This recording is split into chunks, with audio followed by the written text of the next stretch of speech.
Imagine combining physical touch with actually speaking your gratitude every night, not just, thinking grateful thoughts in your head, but really feeling them physically. Today, we're doing a deep dive into exactly this. It's a powerful technique, apparently backed by science, for longevity and sleep. We'll explore how a 92-year-old woman named Margaret stumbled upon it, and interestingly, why top researchers at places like Harvard Medical School and UC Davis are now looking into its effects. Effects which seem to challenge a lot of conventional wisdom. Our mission, as always, is to pull out the most important insights from her story and from the science to really help you understand what's going on here. Many of us might find ourselves in a similar situation to Margaret before her discovery. You lie down and suddenly your thoughts are racing. Worries about health, money, family, maybe even just, did I lock the front door? We've all been there, right? Struggling to quiet that busy mind at bedtime.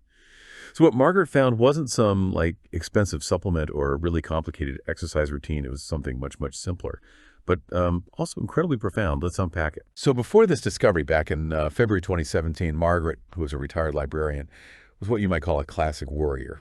Her mind was just constantly going, replaying conversations, imagining worst-case scenarios. A kind of mental treadmill. Exactly. And this wasn't just daytime anxiety leaking into the night. This constant mental churn directly impacted her sleep. Margaret was averaging only about maybe 4 hours of pretty poor quality sleep. You probably know that feeling, tossing, turning, mind stuck on repeat. Health worries, finances, grown kids, maybe a persistent ache, those bills piling up. That was Margaret's reality night after night. Yeah, it's a relentless cycle, isn't it? Worry fuels the restlessness, which makes you worry more. So one cold February night, just exhausted and frankly desperate after another bad night, Margaret decided to try something her grandmother had mentioned years and years before. It sounded almost, ridiculous, but she felt she had nothing to lose. Okay, so what did she actually do? This desperate measure. It sounds almost too simple, maybe even a bit foolish at first glance. But here's the thing. Within just 3 nights, she was sleeping more deeply than she had in over 20 years. She started this little routine. She called it her gratitude inventory, and she did it every single night at exactly 9:47 p.m. That specific timing, 13 minutes before her usual 10 p.m. bedtime. Turns out that's actually a key part of the science we'll get into later. Right. And what really makes this practice stand out is that it wasn't just thinking grateful thoughts. That's crucial. Margaret would physically touch 5 different objects in her bedroom. And while touching them, she'd speak aloud, just in a whisper, really quiet, one specific thing she appreciated from that day. The key element, the thing that makes the difference, is that each item had to be something tangible, something she could physically feel. Texture, weight, temperature, that physical connection. So that physical interaction is what really sets it apart from, say, keeping a gratitude journal. Exactly. Many people do that, and it's beneficial. But this adds a whole other sensory layer. Interesting. Okay, let's walk through her 5 objects and maybe give some examples. First, she always started with this wooden jewelry box she'd inherited from her mother. She'd run her fingers over the smooth, worn surface and whisper something like, "I'm grateful my arthritis didn't flare up when I was gardening today." Or maybe, "I'm so thankful Sarah called this afternoon." Simple things. Then the second object was her reading lamp. She'd touch the cool metal base, and she'd use that to acknowledge something beautiful she'd seen that day. Maybe the way the morning sun came through the window, or, the neighbor's cat chasing a butterfly. Little moments of beauty. Okay, third object. Her pillow. She'd gently press her hand against the soft cotton, and she'd express gratitude for her physical body, even on days with aches and pains, saying things like, "Thank you, body, for carrying me through another day," or "I'm grateful my eyes still let me read my mystery novels," acknowledging its function. Her fourth item was the water glass by her head. As she felt its smooth, cool surface, she would acknowledge an act of kindness she received, however small. Maybe a friendly smile from the grocery clerk, or the mail carrier being careful with a package. Just acknowledging human connection. And the fifth object, finally, was her bedroom door frame.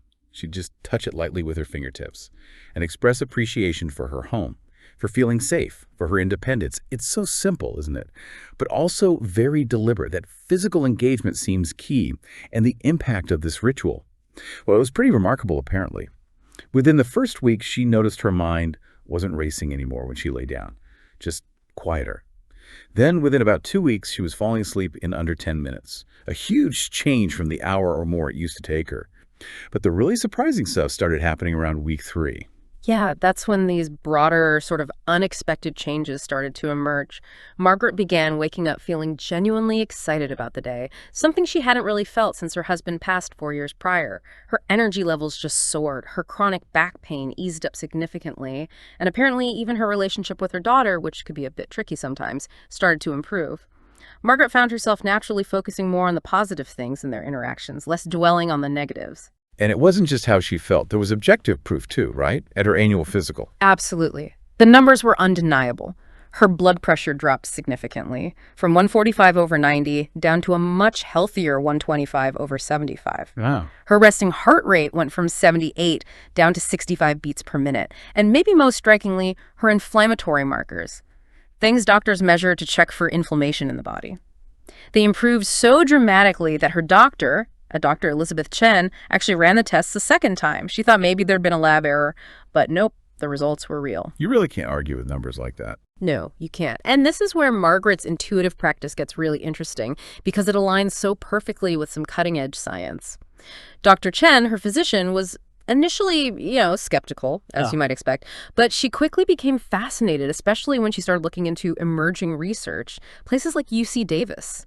Their studies are showing that when you combine tactile stimulation, that's the physical touching part, with verbally expressing gratitude, you activate multiple neural pathways at the same time. And this combination seems to dramatically reduce cortisol. That's our body's main stress hormone, a major culprit in stress and sleeplessness. So it's not just thinking positive thoughts. It's like grounding them, Yeah. anchoring them in physical reality. You mentioned a term for that earlier. Embodied cognition. Is that it? Exactly right. Embodied cognition is absolutely central here. By touching those physical objects while speaking her appreciation, Margaret wasn't just thinking grateful thoughts abstractly, she was truly embedding them. Her mind and body were working together, processing these positive emotions physically. I mean, think about how worry feels physically, right? That tightness in your chest, the churning stomach, tense shoulders. Margaret's ritual essentially does the opposite. She was physically anchoring feelings of appreciation, of contentment throughout her body. Sleep researchers are actually starting to call this somatic gratitude. This physically embedded appreciation helps signal to the body that it's safe to shift out of that fight or flight stress response and into a state that allows for deep restorative sleep. Somatic gratitude. Interesting. And Dr. Chen discovered this combination actually rewires the brain. Yes, literally rewires the brain's stress response system over time. It's a process called neuroplasticity and gratitude embodiment. The brain is adaptable, and this practice helps reshape those pathways.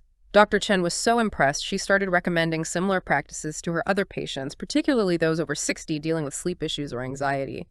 And she reported consistently impressive results across the board. Better sleep, less anxiety, lower blood pressure, improved mood. And many patients describe feeling a renewed sense of purpose, which is quite profound. That neuroplasticity angle is powerful, and it explains the timing too, right? That 9:47 p.m. Right. It does. It wasn't just random. She chose 9:47 p.m., giving her exactly 13 minutes before her usual 10:000 p.m. bedtime. And neuroscience research now shows that this specific window, roughly 10 to 15 minutes before you typically fall asleep, is critical. It's when our brains are naturally most receptive to forming new neural pathways and consolidating positive emotional memories from the day. Researchers call it the pre-sleep neuroplasticity mode. It's the ideal time to embed these new positive patterns deeply into your subconscious, making them stick. That's incredible. Her intuition just lined up perfectly with complex neuroscience. And it wasn't just about sleep, was it? This practice started influencing her whole day. That's another fascinating ripple effect. When you deliberately train your brain every evening to seek out moments of appreciation, something shifts. Your brain starts noticing more positive experiences automatically throughout your waking hours. It's like, when you buy a certain type of car and suddenly you see that car everywhere. Right, your brain gets tuned in. Exactly. Her brain became tuned to gratitude. And how did that play out for Margaret day to day? Well, over the months, the change was transformative. She found herself genuinely savoring her morning coffee more, really tasting it. She started enjoying conversations more deeply, appreciating the changing seasons outside her window. She even started finding humor in little everyday annoyances that used to frustrate her. It's like a complete shift in perspective, a gentle, consistent recalibration towards joy and appreciation. Okay, now I can hear some listeners thinking, this sounds maybe a bit too simple, too good to be true, or perhaps I'm too set in my ways, or I've tried everything for sleep, Margaret herself had those same doubts initially, didn't she? She absolutely did. It sounded odd even to her at first. So for someone listening who's skeptical, maybe they've tried mindfulness apps, relaxation techniques, what makes this particular combination potentially more effective? That's a really important question. And look, general mindfulness is certainly powerful. We know that. But this specific combination, the tactile stimulation, the verbalization of gratitude, and that targeted pre-sleep timing, it seems to work on multiple brain pathways simultaneously. It creates a more robust physiological shift than just thinking alone might. It's not just about calming the mind in the moment. It's about actively repatterning the brain's underlying stress response over time. So the question really becomes, if a simple 5-minute ritual holds the potential to significantly improve your sleep, your health, maybe even your overall happiness, what's the real downside to trying it? Now, will everyone have results exactly like Margaret's? Probably not quite as dramatic for everyone. But the research and Dr. Chen's clinical experience suggests that most people who commit to this for at least 3 weeks do notice tangible improvements. Better sleep quality, lower stress levels, maybe a greater sense of well-being. Some fall asleep faster, some sleep more deeply. Many just wake up feeling more refreshed and, dare I say, optimistic. Okay, so if someone wants to give this a try, how should they start? It's pretty straightforward. Tonight, maybe aim for about 15 to 30 minutes before you usually turn out the lights. Choose 5 objects in your bedroom that are easy to reach from where you are when you're settling down. Could be your lamp, a book, your pillow, a glass of water, maybe a picture frame, even just the texture of your blanket or the wall beside your bed. The specific items truly aren't as important as the act of mindful engagement with them. Right, so you've got your 5 objects, then what? Then for the next 21 days, that seems to be a good initial commitment period to build a habit and see effects. Spend about 5, maybe 10 minutes total.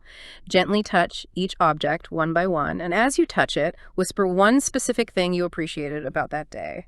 Really try to focus on the physical sensation in your fingertips and the genuine feeling of gratitude, even if it's small. Margaret often focused on simple things. A warm cup of tea, a bird singing outside, a comfortable chair.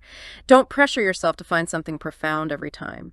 The keys are consistency, doing it every night, and that genuine engagement, feeling it, not just saying it. You're not just going through the motions. You're actively anchoring those positive emotions right there in your body. Margaret's story. I mean, she's 94 now and reportedly still doing her ritual every night. It's such a powerful example, isn't it? It shows the incredible impact this simple yet very specific practice can have. And the science-embodied cognition, neuroplasticity, it keeps confirming why this blend of physical touch and spoken gratitude is so effective. Reducing stress, improving sleep, boosting overall well-being, it all connects. It really does. It's a beautiful testament, I think, to the power of these accessible, almost intuitive practices that modern science is only now beginning to fully understand and validate. It reminds us that sometimes the most potent solutions aren't necessarily complex or expensive. They might be rooted in something fundamental about how our minds and bodies are designed to work together. It really makes you wonder, doesn't it? How many other simple, maybe old-fashioned practices, perhaps things our grandparents knew instinctively, are just waiting for science to catch up and explain why they work so well? A great point. So we'll leave you with this thought to consider. What if the simplest, most accessible tools for potentially living a longer, healthier, maybe even more joyful life? What if they're already right there, within arm's reach, waiting to be rediscovered in your own bedroom tonight?